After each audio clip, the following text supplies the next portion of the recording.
तर का म्हणता बे पोट्टे हो. मी मारली माझ्या मोटरसायकलला किल्ली आणि निघालो 10च्या स्पीडनं. सोनुर्ली फाट्यावर माझे क्रिएटर मित्र बसून विचार करत होते की आपण आपल्या क्रिएटिव्हिटीनं माहोल करून टाकेंगे.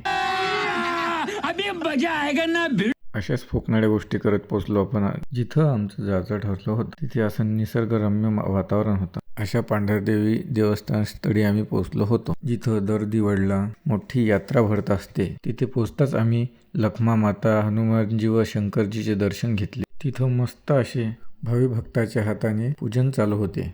मंदिरातील सगळ्या देवी देवतांचे दर्शन घेऊन आपण मागे गार्डनमध्ये निघालो. तिथं गेलो असता बरेचसे आमच्यासारखे फुलपाखरू फिरत होते. ते बघून आम्ही थोडं एन्जॉय केला. समझ रहे हो ना. त्यानंतर माझा मित्र बंदरासारखा उडी मारून माझ्या गाडीवर बसला आणि म्हणत होता दुचाकी एका चाकावरचा. त्याला मी म्हटलं 1 से भले 2. त्यानंतर गाडीच्या 2 टांगावर आम्ही पोहोचलो करंजीला. तिथे कुरुम चिवडा खात आपण या विचार केला की आपण या व्हिडिओने व्हायरल होऊन जायला पाहिजे. त्यानंतर मी माझ्या मित्रांना विशिष्ट पद्धतीने बाय केला आणि निघालो. तुम्हाला अधिक प्रेम दाखवायचं असेल तर फॉलो करू शकता.